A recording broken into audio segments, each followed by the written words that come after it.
สบายดีท่านผู้ชมที่เคารพสบายดีท่านผู้ชมที่เคารพตอนท่านผู้ชมเข้าสู่การรายงานข่าวเศร้าอารมณ์ใหม่จากของข่าวโทรภาพแห่งชาติวันนี้พบกับพัญญาและเอกสันครับหน้าที่ดำเนินเลยรายการข่าวเศร้าเอาตุ่นๆได้พ่อกันเนาะเขาเนาะเจ้า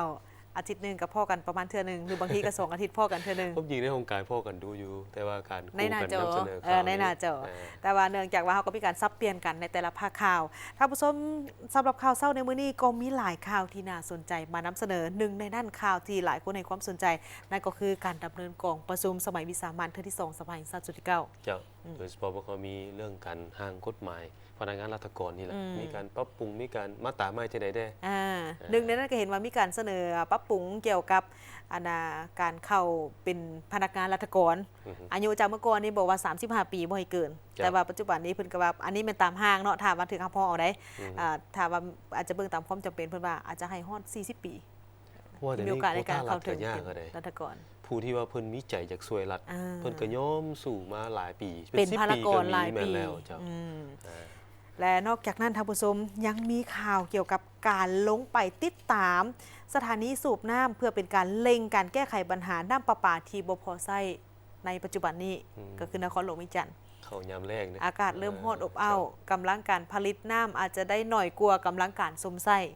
แต่ว่าในขณะเดียวกันลายเส้นลายสายตามถนนหนทางที่เราเห็นอยู่ปัจจุบันนี้เพิ่นก็กำลังปรับปรุงปัวแปลงและมันจะต้องไปเกี่ยวพันฮอดนี่แหละการสวมใส่น้ำเขานี่แหละกำลังการก่อสร้างการจัดระเบียบการค้าขายตามแคมทางนี่นะโบเป็นระเบียบเรียบร้อยปานใดเนาะมันคัดขวางการสัญจรบ่จบบ่งามเจ้าหน้าที่มันก็ไปเบิ่งอยู่เมืองสถานีหั่นอันนี้เป็นจุดของทางเมืองสถานีเอาเมื่อว่าถึงปัญหาดังกล่าวนี้แล้วอันนี้ทุกคนต้องมีส่วนร่วมนำกันในสังคมบ่แม่นเฉพาะตั้งแต่หน่วยงานใดหนึ่งของทางภาครัฐเพื่อความเป็นระเบียบเรียบร้อยแล้วก็ความจบงานแล้วก็ร่วมกันในการนำใช้รถใช้ถนนให้มีความสะดวกสบายโรงเรียนเพราะว่าส่วนหนึ่งเขาสังเกตเห็นว่ายังมีปรากฏการณ์กลายเป็นปรากฏการณ์หยอดท่อทางสังคมนั่นก็คือการขายเครื่องสะสายตามเส้นทางฟุตบาท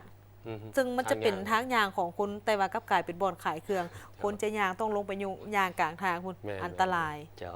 เอาทีนี้พวกเขามาเริ่มที่มือที่3การดำเนินของประชุมสมัยวิสามัญเทื่อที่2ของสภาแห่งชาติสุดที่9เพิ่นได้ห่างกฎหมายมาด้วยพนักงานรัฐกรฉบับปรับปรุงจาก9ภาค18หมวด99มาตรามาเป็น9ภาค19หมวด101มาตราในนั้นมีมาตราปรับปรุงใหม่จำนวน44มาตราและสร้างใหม่5มาตราโดยการเป็นประธานของพลโทสุวรรณเรืองบุญมีรองประธานสภาแห่งชาติท่านวิไลวงศ์บุตรคำรัฐมนตรีกระทรวงภายในได้รายงานห่างกฎหมายว่าด้วยพนักงานราชการฉบับปรับปรุงโดยได้ยกให้เห็นเหตุผลและความจำเป็นของการปรับปรุงกฎหมายฉบับดังกล่าว10 ปีผ่านมากฎหมายว่าด้วยพนักงานราชการและบรรดานิติกรรมเหล่านั้นถือเป็นเครื่องมืออันสำคัญให้บรรดากระทรวงองค์การขั้นส่วนกลางและองค์การปกครองท้องถิ่นทั่วประเทศในการคุ้มครองหันเวียกงานคุ้มครองมีประสิทธิภาพและประสิทธิผลผ่านการจัดตั้งปฏิบัติตัวจริงสามารถตีราคาข้อสะดวกข้อยุ่งยากเคียงคู่กับข้อสะดวกซึ่งในการจัดตั้งปฏิบัติตัวจริงยังพบข้อยุ่งยากต่างๆเช่นบางภาคส่วนยังมีความเข้าใจคลาดเคลื่อนต่อกับจุดประสงค์เงื่อนในและขั้นตอนวิธีการจัดตั้งปฏิบัติเงื่อนในมาตราต่างๆของกฎหมายและนิติกรรมลุ่มกฎหมายพาให้การปฏิบัติงานยังบ่ทันเอกภาพสูงและถูกต้องตามจุดประสงค์ของนิติกรรมการเผยแพร่เสื่อมซึมกฎหมายและนิติกรรมบางครั้งยังมีความซักซ้าและบ่ทั่วถึง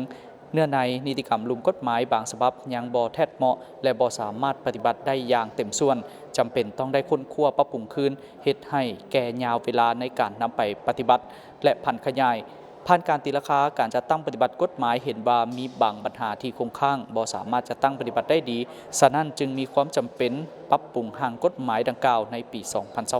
2025เห็นว่ามีความจำเป็นต้องได้ปรับปรุงกฎหมายด้วยพนักงานราชการเพื่อให้เป็นบทอิงในการจัดตั้งปฏิบัติงานคุ้มครองพนักงานราชการให้เทศเหมาะกับความเรียกร้องต้องการ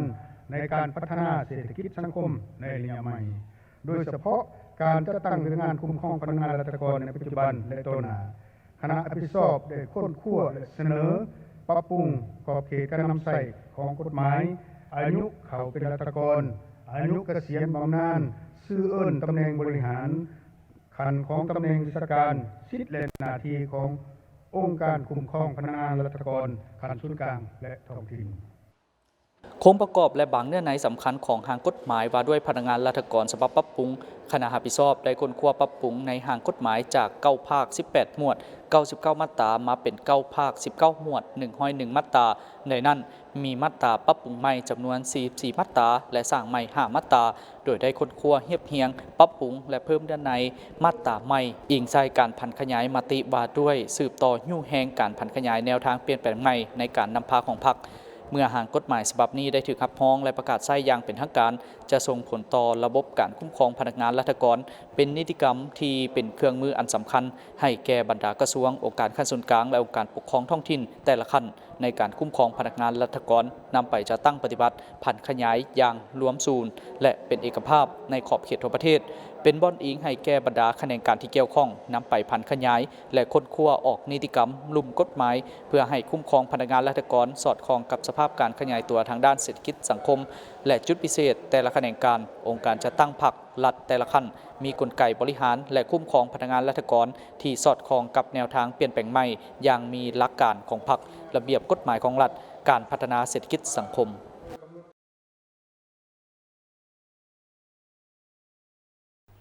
และพร้อมเดียวกันที่ในกล่องประชุมสมัยวิสามัญเทื่อที่2สภาแห่งชาติสุดที่9นี่ทางรัฐมนตรีกระทรวงภายในก็ได้เสนอค้นคว้าในการปรับปรุงหางกฎหมายบาทด้วยพนักงานรัฐกรโดยประธานกล่องประชุมนั้นก็ได้มีความเห็นเจาะจิ้มและก็ให้ทั้งสมาชิกสภาแห่งชาตินั้นประกอบความคิดความเห็นเข้าใส่การปรับปรุงหางกฎหมายดังกล่าวนี้ซึ่งการปรับเวลาจากการพักออกลูกเนาะจากเมื่อก่อนเป็น5 เดือนอันนี้เพิ่นว่าตามตัวใหม่นี่เพิ่นจะปรับให้เป็น3 เดือนครึ่งเพิ่นว่าเนาะแล้วก็เงื่อนไขการเข้าเป็นพนักงานราชการใหม่จากอายุ35ปีมาเป็น40ปีมาตราที่71ปรับอายุเกษียณหับอุดหนุนบำนาญของพนักงานราชการให้สามารถเสนอต่อได้แม่นฮอดสูงสุดเป็น65 ปีในกรณีที่มีความจำเป็นต่อกับหน้าที่บางเวียกงานบางขณะการ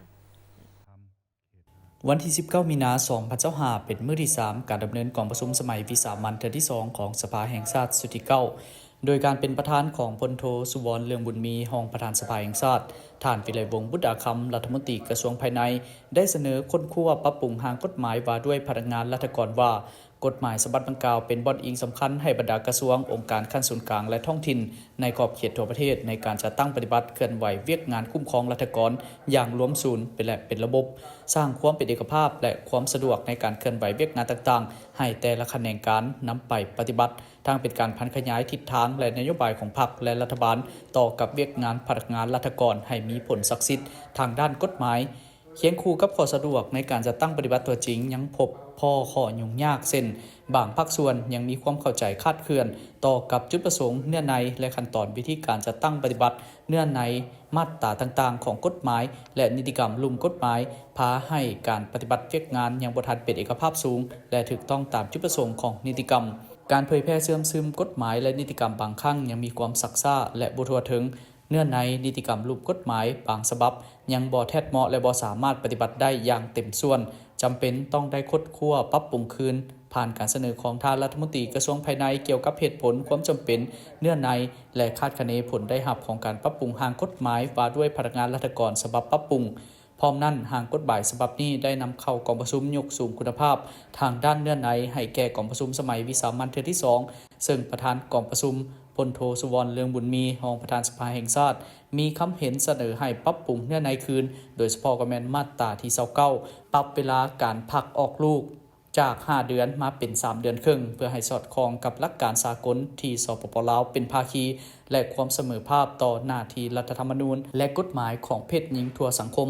พร้อมทั้งปรับกำหนดเวลาของการลาพักลูกเป็น3 ระยะให้แทบเหมาะกับสภาพสุขภาพของแม่และเด็กและมาตราที่18เงื่อนไขเข้าเป็นราชการใหม่ข้อ2ที่ได้กำหนดว่าในกรณีจำเป็นอาจรับเอาผู้ที่มีอายุเกิน35 ปี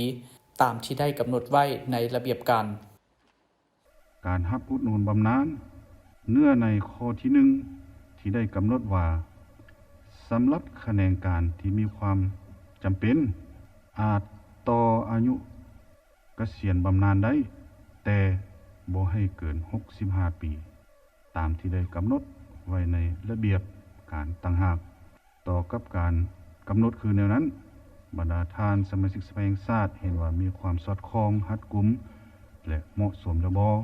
หรือควรกำหนดคือแนวใดตื้มเพื่อให้เนื้อในมีความจะแจ้งชัดเจนสอดคล้องบ่ให้เป็นซ่องว่างในการจัดตั้งปฏิบัติ 5. มาตรา 87 หามาตรา 92 เกี่ยวกับการกำหนดสิทธิและหน้าที่ขององค์การคุ้มครองพนักงานรัฐกรแต่ละขั้นคือแนวนั้นบรรดาท่านสมาชิกสภาแห่งชาติเห็นว่ามีความถูกต้องสอดคล้องเหมาะสมแล้วบ่หรือควรกำหนดคือแนวใดตื้มเพื่อมีความสอดคล้องและสามารถจัดตั้งปฏิบัติได้อย่างมีประสิทธิภาพและประสิทธิผล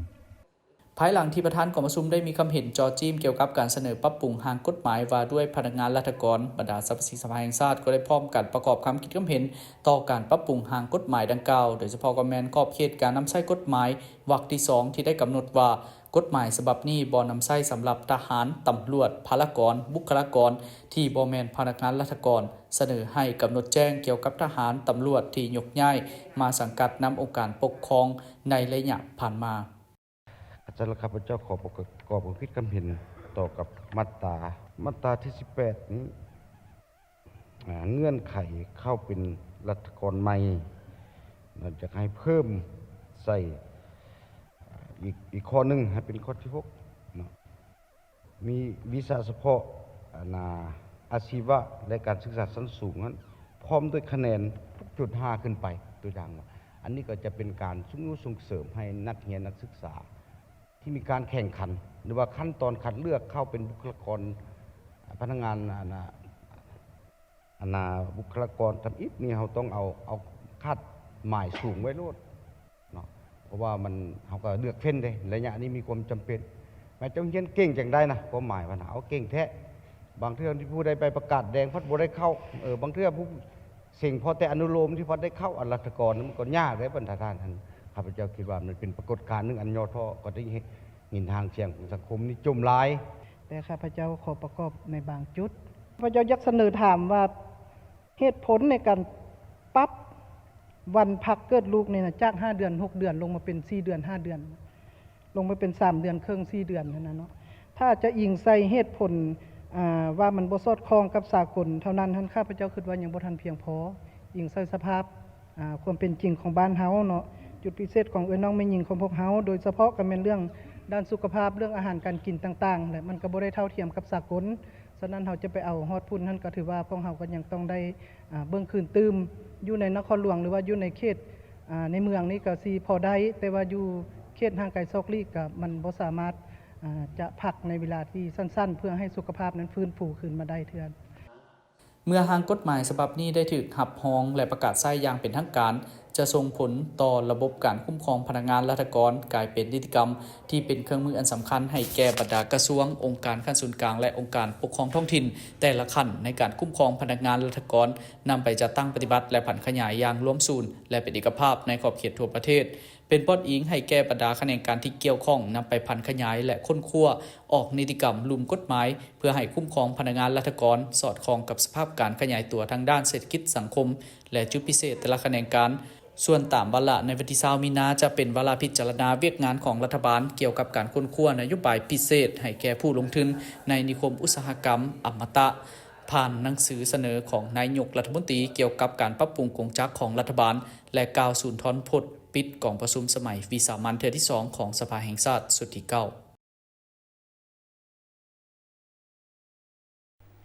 พอเข้ามาตัวทีพนักงานอ้อมข้างกระทรวงป้องกันประเทศฟังการหวนคืน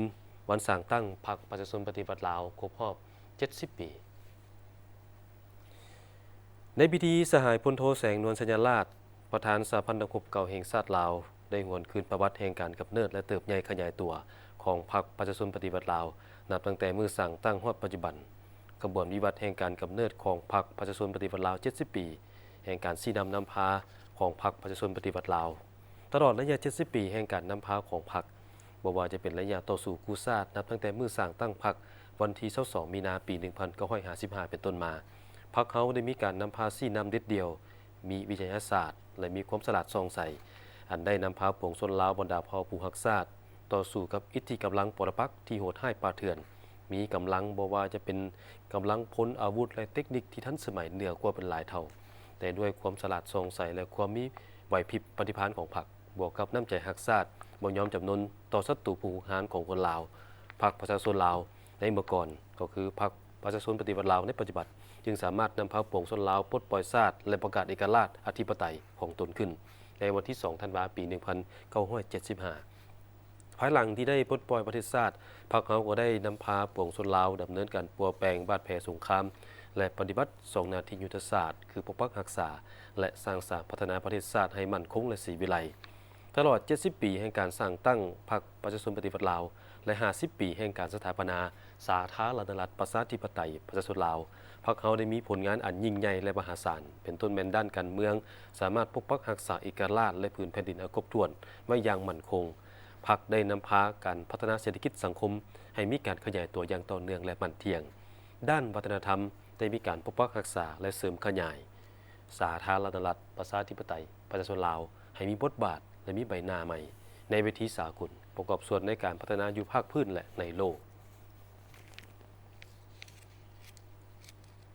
ส่วนทางด้านกระทรวงโยธาธิการและขนส่งก็ได้พร้อมกันรับฟังการปาฐกถาวันสั่งตั้งพรรคประชาชนปฏิวัติลาวครบรอบ 70 ปีเพื่อเป็นการหวนคืนมูลเสื้อและไซสนะอันยิ่งใหญ่ของการปฏิวัติลาวการปาฐกถาได้มีขึ้นในเมื่อวันที่ 19 มีนาคม 2025 นี้ซึ่งให้เกียรติปาฐกถาโดยเมนพลโทศาสตราจารย์ปริญญาเอกทองร้อยศิริวงศ์กรรมการศูนย์กลางพรรครองรัฐมนตรีกระทรวงป้องกันประเทศสหายงามประสงค์เมืองบันนีเลขาคณะบริหารงานพรรคกระทรวงรัฐมนตรีกระทรวงโยธาธิการและขนส่งพร้อมด้วยบรรดาคณะนำกระทรวงองค์การจัดตั้งมหาชนและพนักงานเข้าร่วมพลโทศาสตราจารย์ปริญญาเอกทองร้อยศิริวงศ์ได้ยกให้เห็นถึงขบวนการวิวัฒน์แห่งการกำเนิดเติบใหญ่ของพรรคตลอดระยะ 70 ปีที่ผ่านมาบ่ว่าจะเป็นระยะต่อสู้กู้ชาติก็คือการสร้างตั้งพรรคในเมื่อวันที่ 22 มีนาคม 1955 เป็นต้นมา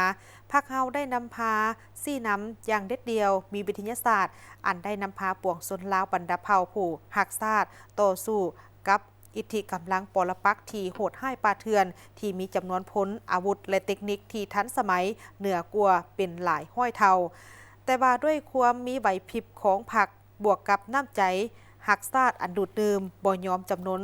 ต่อศัตรูผู้หุกหานและการช่วยเหลือของเพื่อนมิตรสากลที่ก้าวหน้าพรรคประชาชนลาวในเมื่อก่อนก็คือพรรคประชาชนปฏิบัติลาวในปัจจุบันจึงสามารถนำพาปวงชนลาวปลดปล่อยชาติและประกาศเอกราชและอธิปไตยของตนขึ้นในเมื่อวันที่ 2 ธันวาคม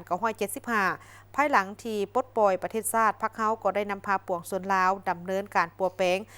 ห้ำบาดแผลสงครามและปฏิบัติหน้าที่2ยุทธศาสตร์ก็คือปกปักรักษาและสร้างสรรค์พัฒนาประเทศชาติให้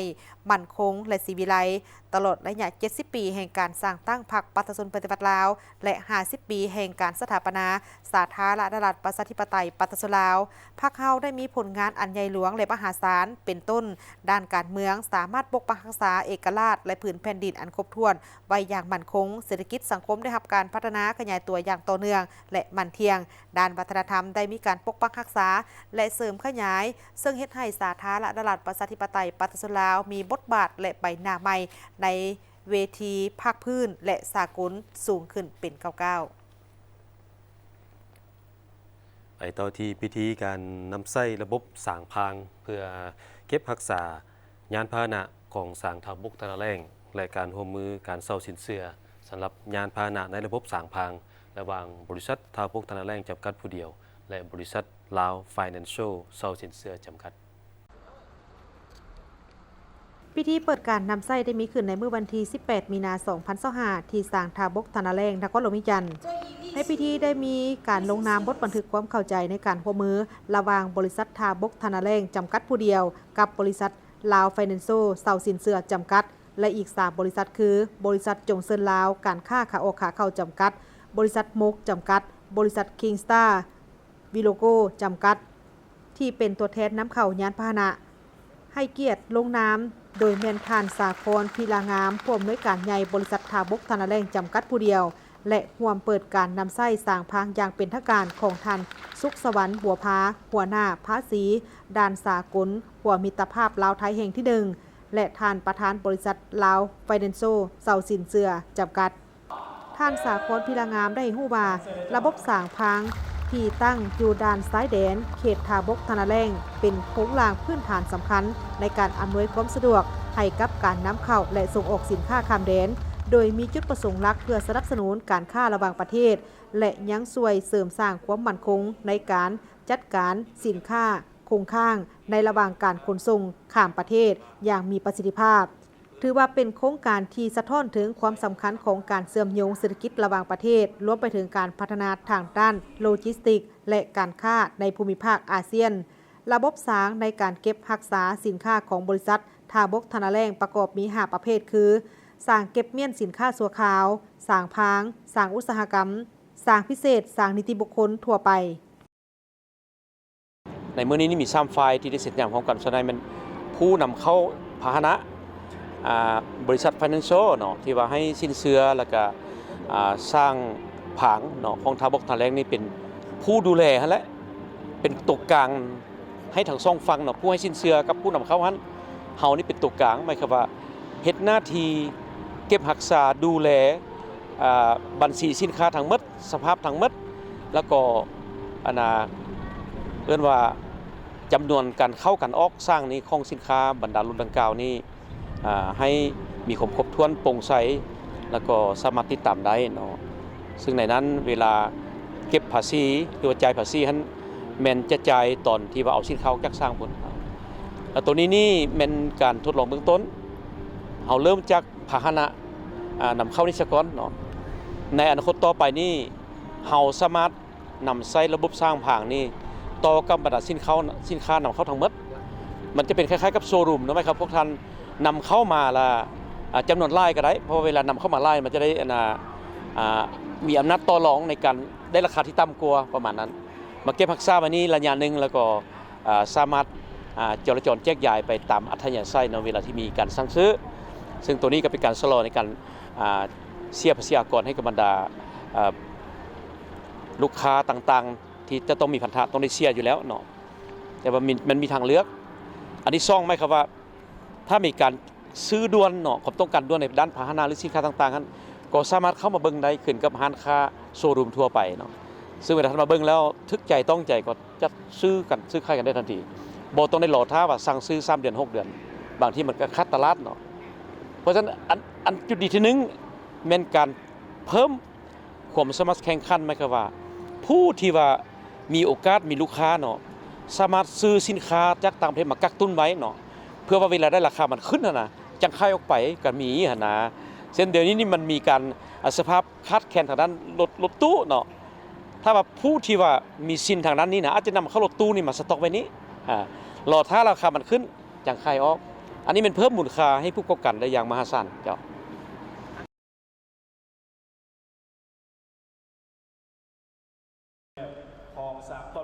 ทั้งหมดนั้นแม่นเพื่อเป็นการสนองการค้ำประกันที่เข้มแข็งและการสนับสนุนที่จำเป็นสำหรับการพัฒนาธุรกิจของหลายฝ่ายที่จะร่วมมือกันอย่างเต็มที่เพื่อให้เข้มแข็งในการร่วมมืออย่างแท้จริงเฮ็ดให้เวียกงานการบริการทางด้านการเงินของธุรกิจในการเซาสินเชื่อรถยนต์เพิ่มขึ้นลดพรการครอบครองต้นของบริษัทที่นำเข้ารถยนต์อย่างมีประสิทธิภาพและให้บรรลุทางด้านการพัฒนาตื่มอีก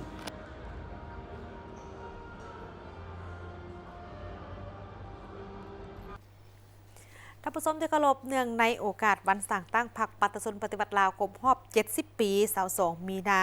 ที่จะมาถึงนี่ต่างหน้าให้แก่สาวจีนพ้นทะเลที่ดำรงชีวิตอยู่ลาวและในน้ำผู้อาวุโสของสาวจีนก็ได้แสดงความสมเสยมายังพรรคปัตตชนปฏิบัติลาวที่เป็นพรรคที่เป็นตัวแทนของปัตตชนลาวได้นำพาปวงชนลาวเดินหน้าตามเส้นทางสังคมนิยมอันถูกต้องมาในแต่ละระยะทางบทนี้ติดตามได้จากรายการ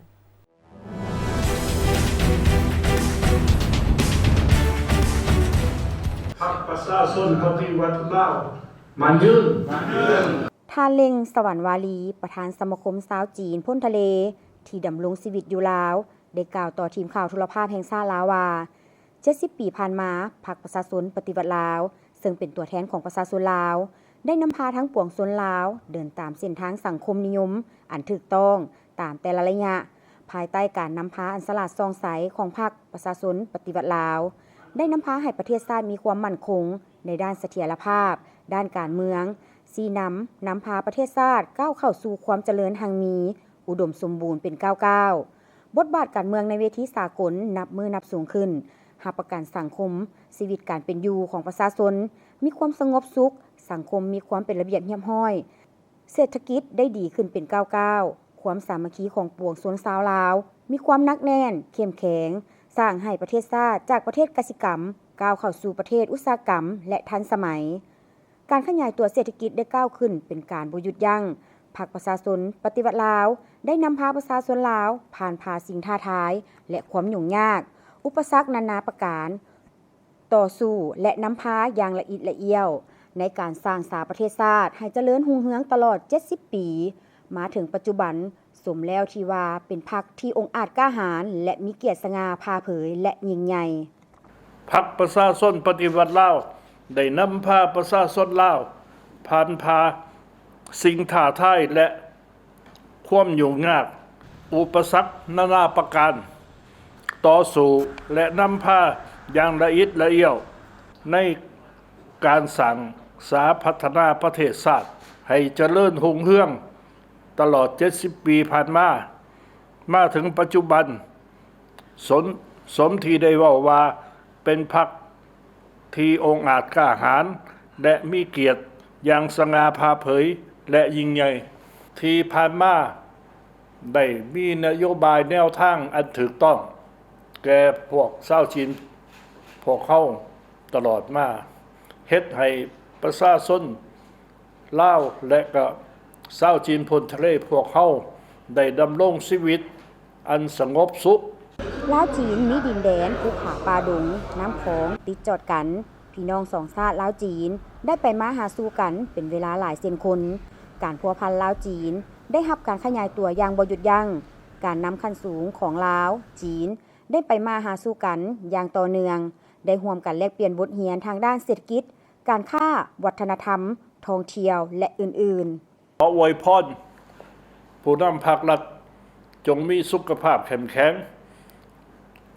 ในการนำพาประเทศชาติก้าวสู่ความเจริญรุ่งเรืองอย่างบ่หยุดยั้งพรรคประชาชนปฏิวัติลาวมั่นยืนสาธารณรัฐประชาธิปไตยประชาชนลาวมั่นยืนมิตรภาพลาวจีนมั่นยืนชาวจีนพ้นทะเลพวกเขาขอแสดงความรู้บุญคุณอย่างล้นเหลือมายังพรรคประชาชนปฏิวัติลาวในการนำพาทั่วประเทศได้มีความเจริญรุ่งเรืองมีแนวทางนโยบายสูงและเสมอต้นเสมอปลายแก่การดำรงชีวิตและการทำมาหากินของชาวจีนอย่างสะดวกสบายปัจจุบันประเทศจีนก็เป็นผู้ลงทุนอยู่ลาวเป็นอันดับหนึ่งชาวจีนพ้นทะเลได้ประกอบส่วนเข้าในการพัฒนาเศรษฐกิจและยังได้ประกอบส่วนในการกุศลอัคคีภัยการศึกษาต่างๆอย่างหลวงหลายสมได้ว่าลาวจีนเป็นสหายที่ดีอายน้องที่ดีคู่หัวมือที่ดีบ้านใกล้เฮือนเคียงที่ดีสาธารณรัฐประชาธิปไตยประชาชนลาวมั่นยืนบริษัท FMB พัฒนาเทคนิคและการค้าจำกัดโซลูมและศูนย์ซ่อมแปลงรถที่ทันสมัยที่ได้รับความไว้วางใจจากลูกค้าตลอดมาในการบริการโดยทีมงานคุณภาพพร้อมมอบข้อเสนอที่ดีที่สุดให้กับลูกค้าและพวกเขายังมีทีมงานสร้างที่มีประสบการณ์สูงสามารถวิเคราะห์ปัญหาแก้ไขปัญหาให้ถูกจุดและว่องไวสถานที่ตั้งอยู่บ้านดุงเมืองเซเสถานครหลวงเวียงจันทน์ติดกับไฟแดงนาควยเส้นทาง450 ปีสามารถติดต่อเบอร์โทรและ WhatsApp 021-218-585 และ 020-554-67308 Facebook FMB Development Technical and Commercial Company Limited อีเมล fmbcarshowroom99@gmail.com นึกถึงโซลูมและศูนย์ซ่อมแปลงรถให้นึกถึงบริษัท FMB พัฒนาเทคนิคและการค้าจำกัด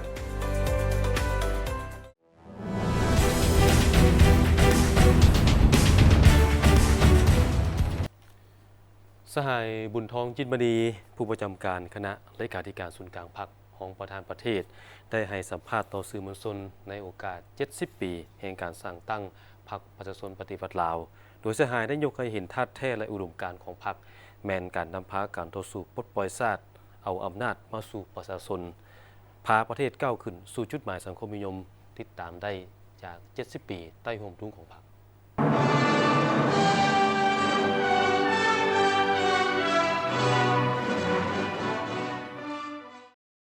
พรรคประชาชนปฏิวัติลาวเป็นพรรคปฏิวัติพรรคมาร์กซิสต์เลนิน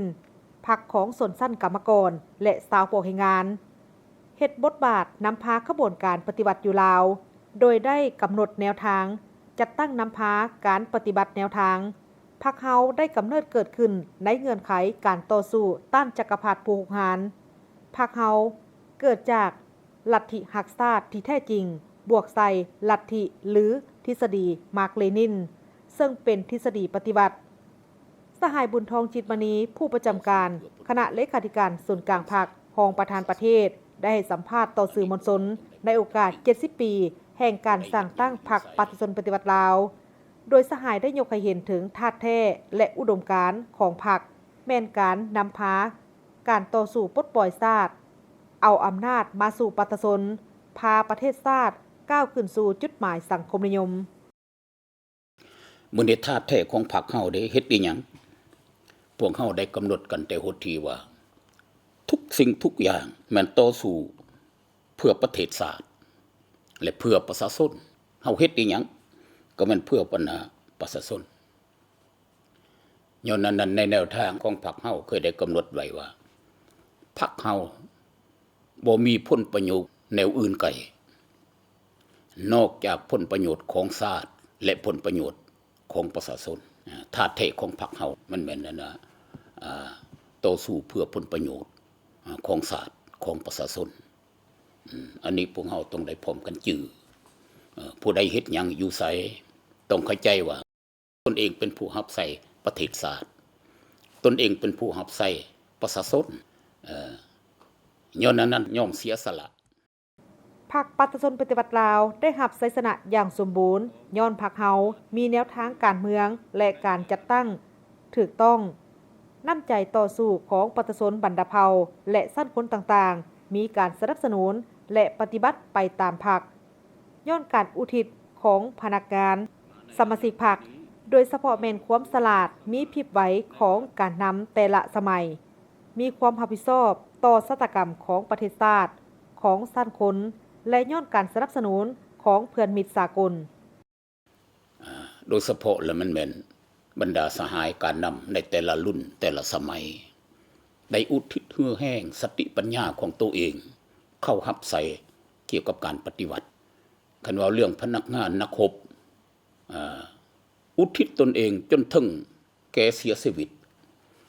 เฮาเห็นบ่ว่าแบกมักฟ้ามักแตกเข้าไปทำลายบรกฎของศัตรูในสมัยนั้นอันนี้แหละแสดงถึงการอุทิศสละเลือดเนื้อเหือแห้งของตัวเองในสมัยสงครามว่าผู้สู้รบตัวจริงเมื่อในว่าผู้นำผ้าการนำเฮาแต่ละขันเป็นต้นนั้นบรรพบุรุษของไทยเฮาได้ใส่สติปัญญาคุ้นคั่ววางแนวทางวางนโยบายนำผ้าหันทิศไปแต่ละระยะแต่ละสมัยของการปฏิวัติจังสันจังค่อยกล่าวไปถึงการเจรจาการเซ็นสัญญายุทธภพรวมแล้วทั้งเท่าใด3ครั้งพวกฝ่ายวิ่งจันทร์ก็จับการนำของไทยเฮาไปใส่คุกและอื่นๆแต่พวกเฮาก็ใส่ความอดทนความสลาดเฉลียวของการนำเวลานั้นก็พากันแหกคุกออกจากกันพ้นเข่งกลับคืนสู่เขตปลดปล่อยอย่างปลอดภัยบรรดาการนำของไทยเฮาเพื่อเสริมขยายมูลเสื้อธาตุแท้ 70 ปีของพรรคก็คือภารกิจเปลี่ยนแปลงใหม่สหายบุญทองจิตมณีได้มีทิศทางต่อคณะพรรคแต่ละคันตลอดถึงสมาชิกพรรคพนักงานคือสืบต่อเพิ่มทวีการนำพาของพรรคให้แข็งแรงเลิกซึ่งต่อทุกโขงเขตเพิ่มทวีความเอาใจใส่ต่อการปรับปรุงก่อสร้างพรรคให้ปลอดภัยเข้มแข็งและนักแน่นคณะพรรคสมาชิกพรรคทุกสหายต้องกำแน่นและปฏิบัติกฎระเบียบของพรรคให้เข้มงวดเอาใจใส่ฝึกฝนหล่อหลอมตนเองต้องเป็นแบบอย่างที่ดีแก้ไขได้แนวคิดทัศนะที่บ่ถูกต้องเข้มงวดต่อการแก้ไขสภาพการหย่อท่อในทันแถวพนักงานสมาชิกพรรค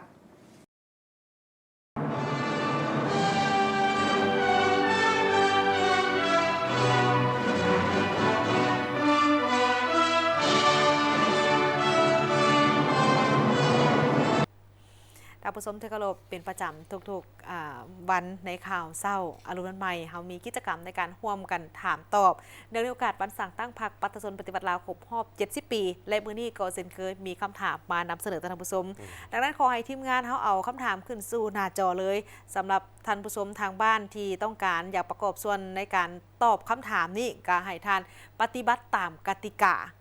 คือพวกเขาถามทุกมื้อมอบเสื้อทีนึงให้ทุกมื้อเมื่อวานนี้อันนี้เป็นคำตอบของเมื่อวานนี้เฉลยก่อนซะเนาะเมื่อวานนี้คือเมื่อวานนี่พวกเขาถามไปแล้วแต่ว่าท่านผู้ชมนี่ตอบมาบ่ถูกแล้วก็บ่ถูกกติกาอีกเด้ก็เลยบ่ได้รับเสื้อทีนึงจากพวกเขาฉะนั้นมื้อนี้มาร่วมกิจกรรมใหม่กิจกรรมใหม่ว่าคำถามเขากับคำตอบนี่ท่านจะสามารถตอบถูกและถูกตามกติกาหรือบ่เนาะเจ้ากติกาของพวกเขาก็คือท่านที่จะตอบคำถามนั้นท่านใดที่เข้ามาชมก็จะลืมเนาะต้องกดมักกดติดตามกดแชร์เนาะแล้วก็ส่งคำตอบมาแคปหน้าจอมาพร้อมเลยเดี๋ยวเขามีคำตอบให้เลือกแมนนี่มันคำถามมื้อนี้เนาะเพราะว่าอันนี้เป็นคำถามประจำวันในมื้อนี้มีคำตอบแล้วจะมีสีเขียวที่พวกเขาหมายไว้นี่เป็นคำถามของมื้อนี้ที่พวกเขาถามเลยเนาะเพื่อให้ท่านได้ร่วมตอบและอันนี้มันคำถามคำตอบของเมื่อวานนี้คำถามวันนี้แล้วมีเฉลยคือข้อกอที่ถูกต้องเอาเฉลยก็จะเพราะว่าหลายท่านว่าเป็นอย่างตอบบ่ถูกเป็นข้อได้แท้สินะทวนคืนคำถามในเมื่อวานนี้ท่านผู้ชมคำถามในเมื่อวานนี้ก็คือการแหกคุกอย่างประหัศจรรย์ของผู้นำในวันที่เดือนปีใดเนาะคำตอบให้เลือกแมนมีอยู่3คำตอบก็คือข้อกอ25 พฤษภา1960ข้อคอ20 มิถุนา1962และข้อคอ20 กรกฎาคม1965และคำตอบที่ถูกก็คือข้อกอเนาะ25 พฤษภาคม1960มีบางท่านตอบถูกแต่ว่าเฮ็ดผิดกติกาบางท่านก็ตอบบ่ถูกก็มีเจ้าเอาแต่ว่าบ่เป็นอย่างเมื่อวานนี่มีผู้ตอบถูกแต่ว่าเฮ็ดผิดกติกาแต่ว่าบ่ได้หมายความว่ามื้อนี้เฮาจะยกยอดเอาของรางวัลในเมื่อวานนี่ที่มีอยู่เมื่อวานนี้ค้างไว้2รางวัลเอามาใส่มื้อนี้เป็น4รางวัลเลยฉะนั้นขอให้ทีมงานเฮาขึ้นคำถามขึ้นสู่หน้าจอเลยเนาะขึ้นสู่หน้าจอคำถามในมื้อนี้เนาะคำถามประจำวันในมื้อนี้ก็คือบั้นฮบน้ำบากพาทีแม่นเดือนปีใดน่าคิดเนาะปีนี้เนี่ยซับซ้อนเด้อต้องฮู้ข้อมูลอย่างละเอียดแท้ๆคำตอบมี3คำตอบให้เลือกเนาะข้อกอไก่นี่เป็นปี1966ขอไข่ปี1968และข้อที่3ขอควายมันปี1969เจ้ามื้อนี้เป็นถือว่าเป็นมื้อที่พิเศษเพราะมันใกล้จะฮอดมื้อครบรอบ70 ปีแล้วสำหรับวันสร้างตั้งพรรคก็คือในมื้อวันที่22มีนาที่จะมาถึงนี้ฉะนั้นเมื่อวานนี้มีผู้ที่ตอบถูกแต่ว่ายังบ่ถูกกติกาฉะนั้นจึงยกยอดเมื่อวานนี้มาใส่ยอดของมื้อนี้หมายความว่ามื้อนี้เฮาจะแจกเสื้ออยู่4ตัวท่านใดที่ตอบมาก่อนตอบไว้ก่อนจะได้รับเสื้อไปก่อน1ผืนและท่านใดที่ตอบถูกตามภายหลังเนาะจะได้รับอีก3ผืนก็หมายความว่าได้อีก3รางวัลละ1ผืนแต่วันนี้นี่ท่านสามารถส่งคำตอบมาได้เรื่อยๆหมดมือเลยแล้วหลังจากท่านเราจะมาจับสลากอีกค่ะว่ามันมีเกินกว่าหันเนาะตัวอย่างว่ามีท่านผู้ชมอาจจะส่งเขาคำถามเข้ามาแล้วก็ส่งคำตอบเข้ามาตอบถูกหลายท่านจะมีการจับสลากเพิ่มอีก3รางวัลร่วมกิจกรรมพวกเขาได้นอกจากไปฮอดวันที่22มีนาเจ้าท่านผู้ชมมาเบิ่งทีข่าวนี้ต่อข่าวนี้มันเกี่ยวกับการสมไส้น้ำประปาหลายคนก็ตั้งคำถามเลยก่อนสิฮอดฤดูร้อนหรือว่าก่อนสิฮอดปีใหม่ลาวหลายคนก็บอกว่าโอ้ยเป็นอย่างไหนฤดูร้อนแต่ละปีนี่มันน้ำจะบ่พอใช้น้ำประปาบ่พอใช้มันย้อนด้วยสาเหตุใดเอกสารคิดว่าใดตัวนี้การขยายตัวของสังคมของสังคม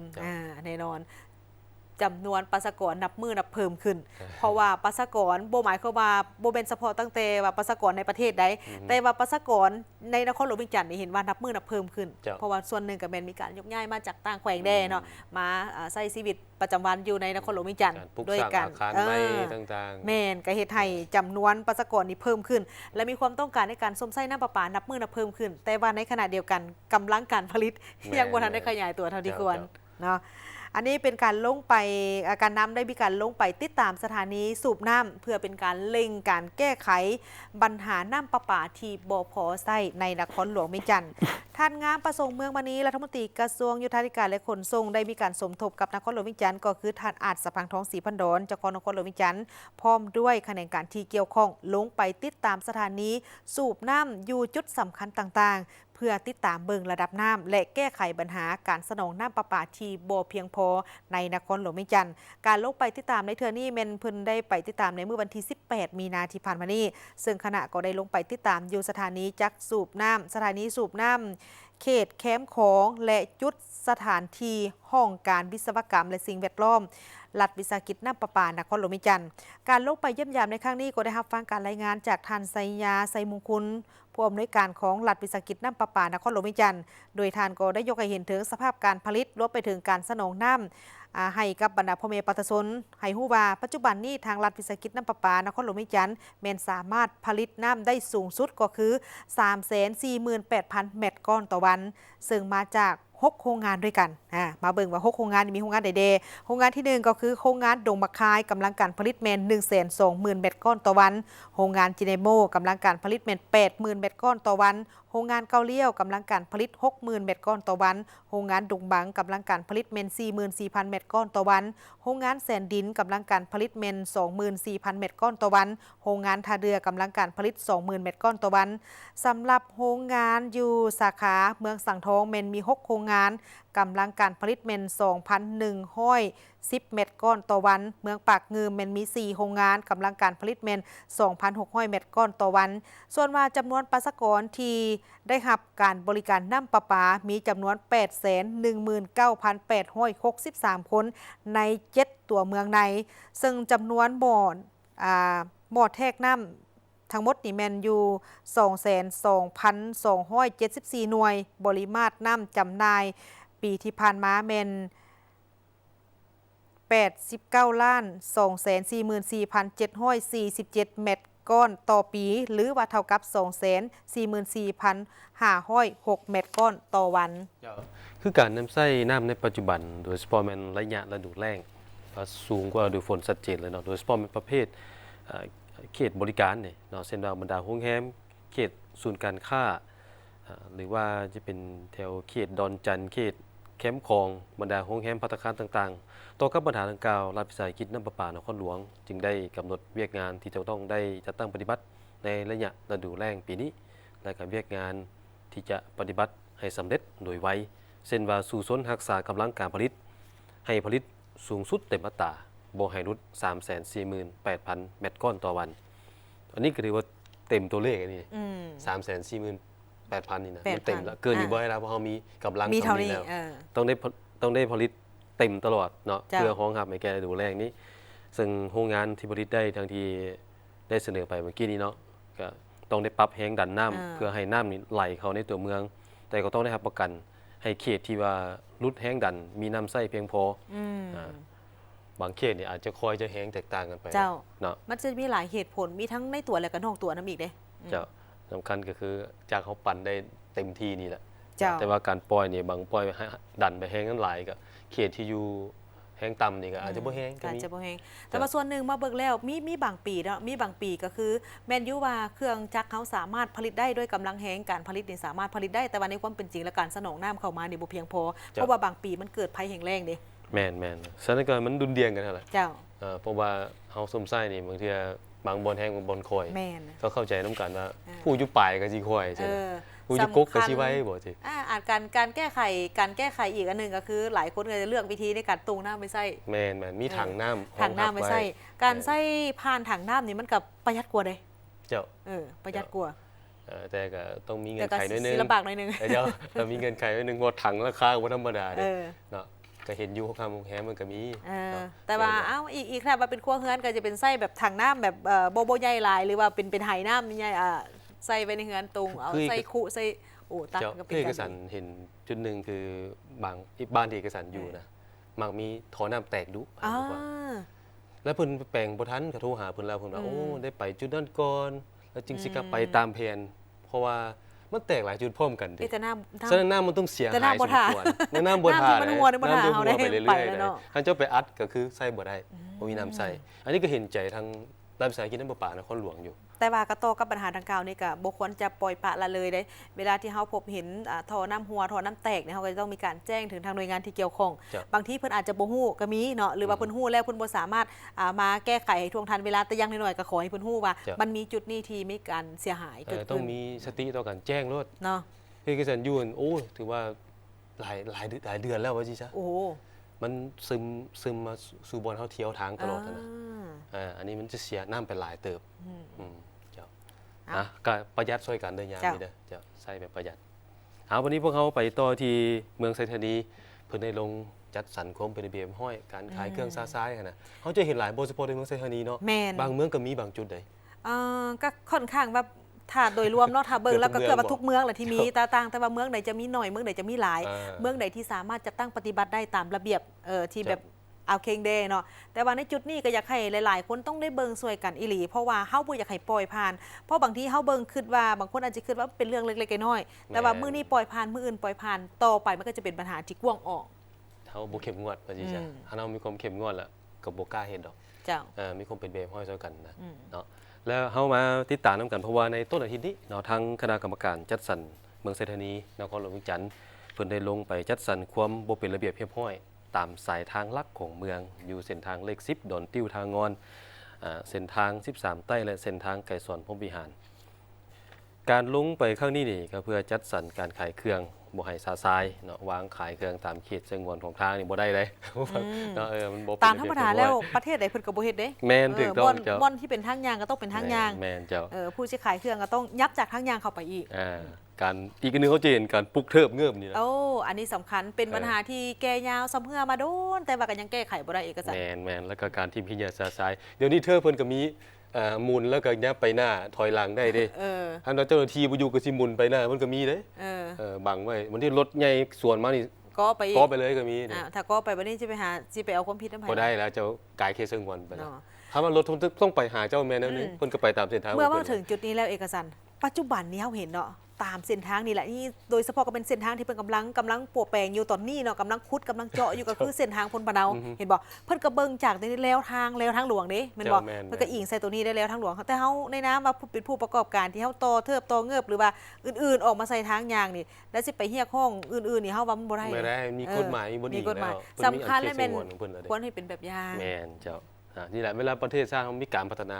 ถ้าไปถือเงินประชาชนเนี่ยประชาชนมันกินในพื้นที่มาเองได้บางบนนะเจ้าอันนี้ก็ต้องบอกว่าส้มเซยตอนทางเจ้าหน้าที่เพราะว่าเพิ่นลงไปในเทอนี่นี่มันเพิ่นลงไปแล้วก็ให้มีการศึกษาพวกมันก่อนเด้แต่ว่ากันถามว่าโอ้ยังปฏิบัติยังฝ่าฝืนกันต่อนี่ต่อหน้าก็มีการปรับใหม่แม่นแล้วเจ้าก็ฝากไว้เนาะ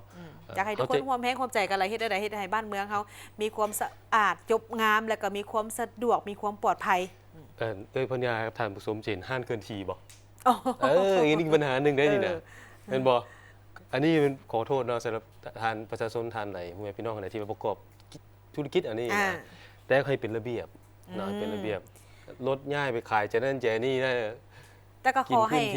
ถึงว่าทานจะใส่ลดในการขับเคลื่อน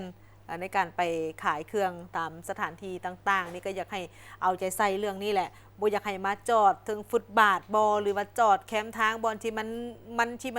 บ่ปลอดภัยนี่แหละเพราะมันบ่แม่นบ่อนขายเครื่องนี่เนาะบางเทื่อรถมันมาแบบกระทันหันเกิดอุบัติเหตุแน่นอนทุกครั้งที่เกิดอุบัติเหตุมันจะสร้างถึงความเสียหายหลายอันบางจุดหันได้เนาะเขาก็เห็นคือกันเขาซื้อบางโซนนี่ได้แต่ว่าบางทานจะเอาอาหารบักไม้ทานมาตั้งอยู่บนทางอย่างเวลาตำรวจมานี่ขนเครื่องนี้บ่ทันพุ่นเลยแต่ในจุดหนึ่งอันนี้จุดนี้บอกว่ากะสิขอย่องสมเสยไปในตัวเนาะก็คือจุดที่เพิ่นขายบักไม้อยู่ค่อยอันน่ะไฟฟ้าคอยไฟฟ้านี่เนาะเห็นบ่อันนั้นเพิ่นก็ขายทั้งรถคือกันแต่ว่าเพิ่นก็เข้าไปขายอยู่ในเด้อยู่ในเห็นบ่อยู่ในเขตพื้นที่ทางในเพิ่นก็เพิ่นจัดให้เมื่อก่อนนี่ก็จะขายอยู่แคมป์ทางแต่ว่าหลังจากนั้นมาทางเจ้าหน้าที่เพิ่นก็ลงไปปัจจุบันนี้ก็สร้างความสะดวกสบายแล้วก็มีความปลอดภัยทุกฝ่ายทั้งผู้ขายเองแล้วก็ผู้ซื้อก็มีความสะดวกอย่าลืมรักษาความสะอาดนั้นเจ้า มาเบิ่งทีเวียกงานนี่ท่านผู้ชมโอ้ยใกล้ๆเข้ามานี่ก็เป็นใกล้ๆจะฮอดปีใหม่ลาวแล้วบางท่านก็บอกว่าโอ้ยมาฮอดนี่คือว่าไวแท้เวลาน่ะเดือน3นี่ก็สิหมดแล้วสิเข้าสู่เดือน4ปีใหม่ลาวแล้วเพิ่นว่าอันนี้เป็นติดพันกับเวียกงานของการท่องเที่ยวท่านผู้ชมทางด้านแถลงข่าววัฒนธรรมและท่องเที่ยวของแขวงสารวัตรเพิ่นได้มีการลงไปสุกยุ่ยในการท่องเที่ยวปากเซตเพื่อเกี่ยมต้นรับปีใหม่ลาวพศ2568นี้เนาะเมื่อบ่โดนมานี่ท่านมะไลวอนศรีประเสริฐหัวหน้าแผนกแถลงข่าววัฒนธรรมและท่องเที่ยวของแขวงสารวัตรและทานบุญยู่จันทลังสีเจ้าเมืองว่าปีพร้อมด้วยคณะก็ได้ลงไปเคลื่อนไหวสุกยู่ติดตามการให้บริการของผู้ประกอบการอยู่แหล่งท่องเที่ยวปากเซตของเมืองว่าปีพร้อมทางได้รับฟังถึงแนวความคิดในการจัดสรรแหล่งท่องเที่ยวปากเซตเพื่อเป็นการต้อนรับเทศกาลปีใหม่ลาวที่จะมาถึงนี่เพื่อเป็นการอำนวยความสะดวกความปลอดภัยและก็รับประกันถึงเรื่องการบริการการท่องเที่ยวให้มีบรรยากาศมีความเบิกบานมวลซื่นและรักษาได้ถึงทางด้านวัฒนธรรมที่ของประเพณีอันดีงามของชาติการลงไปเคลื่อนไหวในครั้งนี้เพิ่นก็ได้ลงไปติดตามเบิ่งการกะเกี่ยมจัดสรรสถานที่ต่างๆจุดให้บริการบอนนางลิ่นบอนลิ่นน้ำสถานที่ขายเครื่องและจุดบริการด้านอื่นๆเพื่อให้มีความเป็นระเบียบมีความสะดวกและก็มีความสวยงามนอกจากนี้ผู้ประกอบการเองก็ยังได้มีการประดับประดาโย่สถานที่ให้มีความสวยงามตึมอีกเพื่อเป็นการต้อนรับนักท่องเที่ยวที่จะมาเที่ยวในระยะบุญปีใหม่ลาวแหล่งท่องเที่ยวปากเซตเมืองว่าปีนี้เป็นแหล่งท่องเที่ยวอีกแห่งหนึ่งที่ได้รับความนิยมจากทั้งนักท่องเที่ยวทั้งภายในและต่างประเทศโดยเฉพาะก็แม่นในระยะวันบุญสำคัญต่างๆจะมีนักท่องเที่ยวเข้ามาเที่ยวชมมาพักผ่อนกับครอบครัวกับหมู่เพื่อนเป็นจำนวนหลายเป็นต้นก็คือระยะบุญปีใหม่ลาวเนื่องจากว่ามีความอุดมสมบูรณ์ทางด้านธรรมชาติเหมาะสมแก่การพักผ่อนการลิ่นน้ำการกินข้าวปลารวมไปถึงมีอากาศที่สดชื่นซึ่งห่างจากเทศบาลของเมืองว่าปีนี้ประมาณ5 กิโลเมตรเท่านั้นห่างจากทางหลวง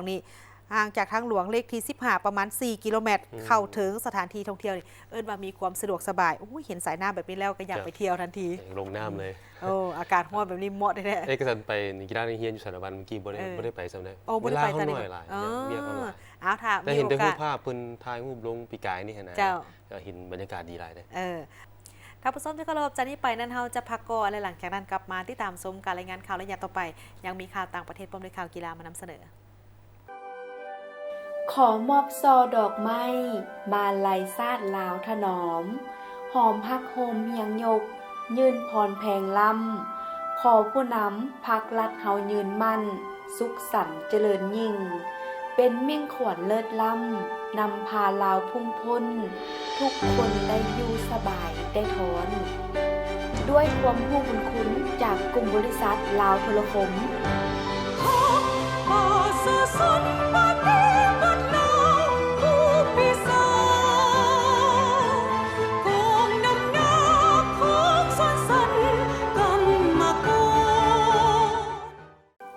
คสปป.ลาวจงได้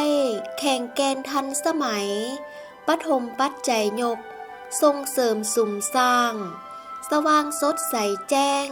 ปานแสงสุริเยศหุงเฮืองแหงพุงพ้นเพ่งเทียบเพศพจันทร์พุ่นทอนด้วยความรู้บุญคุณจากกลุ่มบริษัท DSK จำกัดผู้ผลิตน้ำดื่มกามินิโล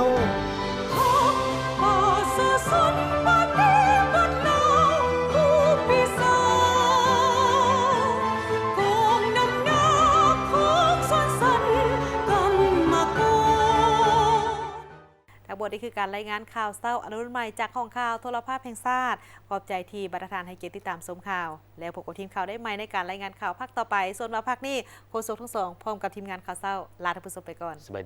ยดี